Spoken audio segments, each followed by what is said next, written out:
Chapter 4. More Cities of England.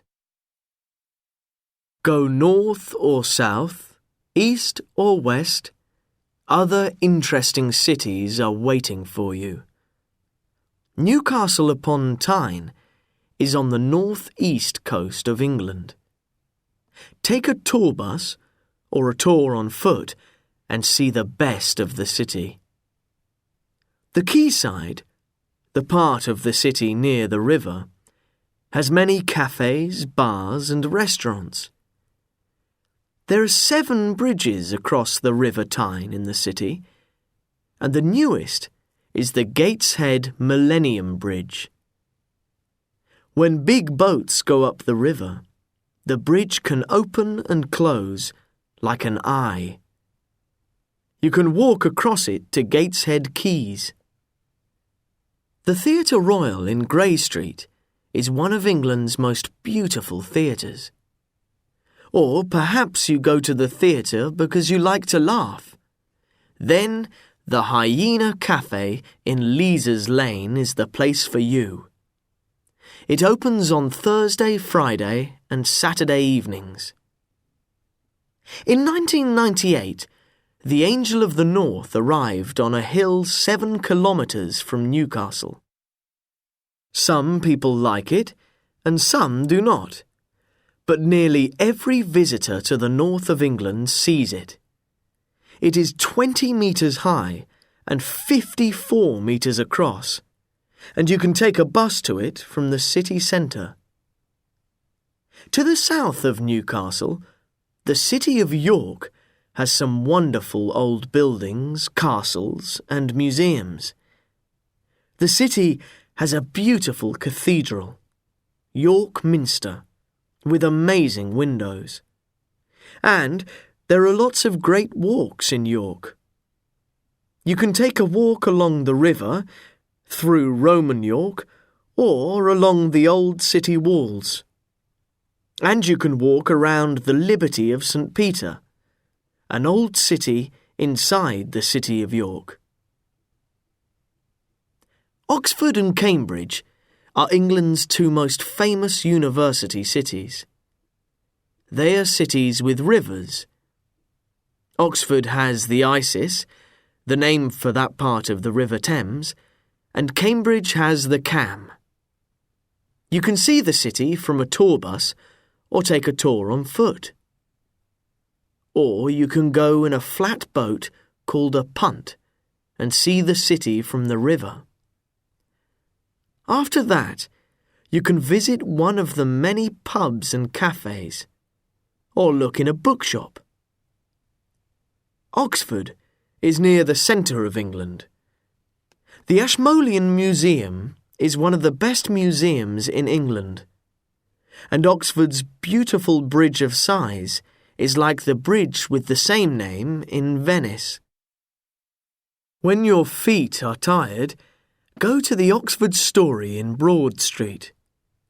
A little train takes you past the story of the city. Or you can visit many of the 39 colleges of the university. Look outside the colleges for visiting times, usually in the afternoons.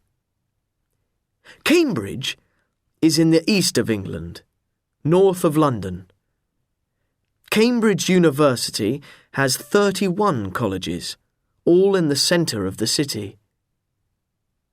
King's College is one of the city's most beautiful buildings, and the singers from King's College are famous all over the world. Many people like to visit the parks and college gardens next to the river. These are called the Backs. Here you can walk, or sit and read, or watch the punts on the river. The city of Bath sits between green hills in the southwest of England. The city is famous for its Royal Crescent and other buildings.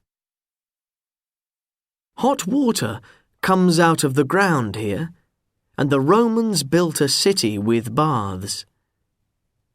In the 19th century, rich people came to Bath in their thousands. They listened to music, met and talked, and looked for a husband or a wife. Today, you can visit the Roman baths. You can also go to the assembly rooms in Bennett Street. Rich visitors came to this beautiful building in the 19th century, and today it has the Museum of Costume, with clothes from the 16th century to today. There are many restaurants and cafes.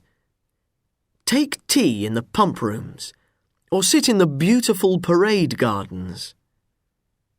Jane Austen, the writer of Pride and Prejudice, lived in Bath between 1801 and 1806. Visit the Jane Austen Centre in Gay Street and learn more about her and her books. The city of Bristol is on the River Avon. Once, boats from all over the world came up and down the river. But now, the old docks are full of shops, cafes, and art galleries. England's oldest theatre, the Theatre Royal, is in Bristol. It was built in 1766. Two interesting museums are the Bristol Industrial Museum at Prince's Wharf and the City Museum and Art Gallery in Queen's Road. To the west of the city is the amazing Clifton Suspension Bridge, high above the River Avon.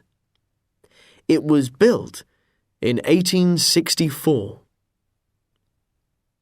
When you visit towns and cities in England, you can use buses and taxis.